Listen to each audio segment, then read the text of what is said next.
Hi, Professor. I'm afraid I no longer have any motivation to go to your philosophy class.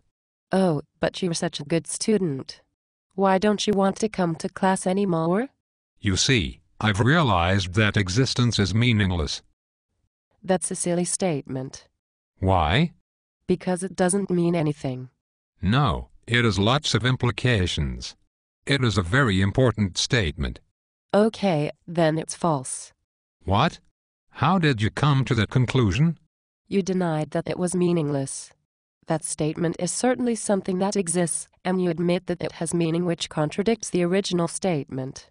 Oh, that's just a cheap shot. I'm not sure what you just did there, but you didn't prove anything at all. I disagree, but I'll go a different route anyway. Why did you say that statement? Because it's true. All right, but you still didn't answer the question why you said it. Of course I did. I said it because it was true. Well, why do you say true things? I can't really tell you, I guess. You see, I say true things because it means something to do so. Oh, I see what's going on now. Perhaps it means something to you, and perhaps it means something to me too. But it is intrinsically meaningless. What does that mean? Outside of anyone's perspective on it. In itself, existence is meaningless. That's an interesting notion. I've never really thought about existence outside of anyone's perspective on it. What do you think it looks like? Well, it can't look like anything. To put that type of description on it would to automatically put it within a perspective. Oh, I see. And it can't ever sound like anything, smell like anything, taste like anything, or feel like anything either. What properties does this existence in itself have? There are still lots of them. For example, the property that gravity on Earth has a force of 9.8 meters per second is true outside of anyone's perspective. That's not a property, though.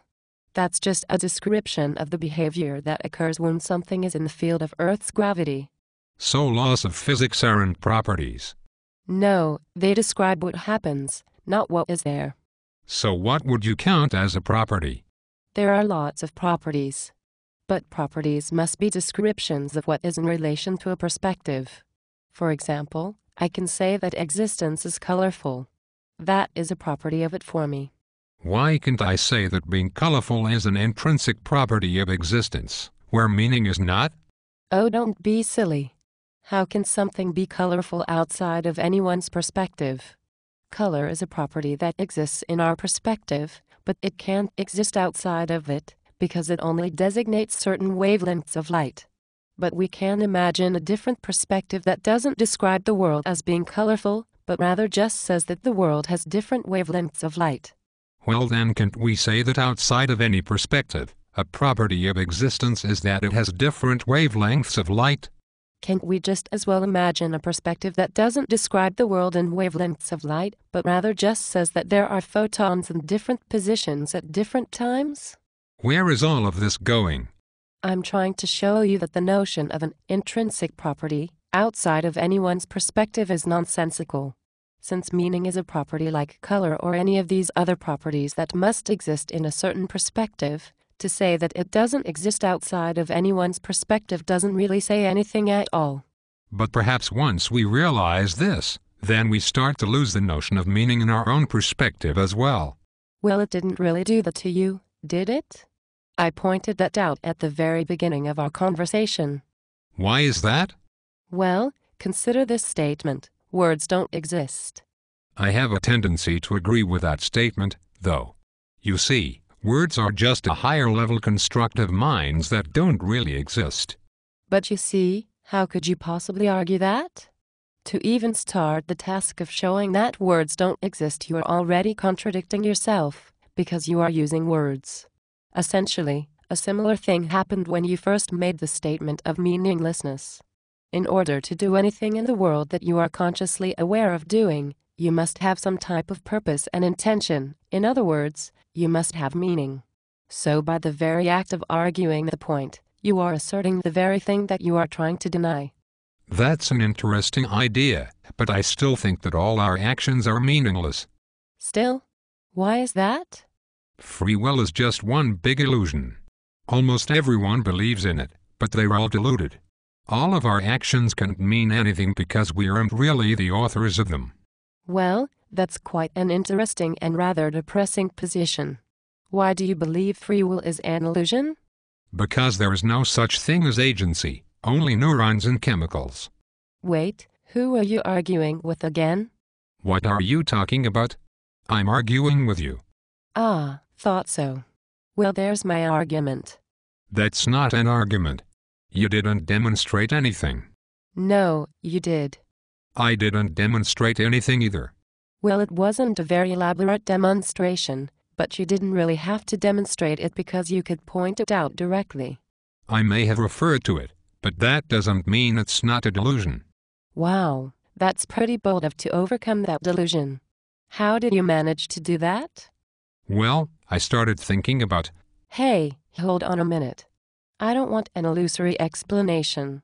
I want to know about your neurons, not about the silly illusion called you. Very funny.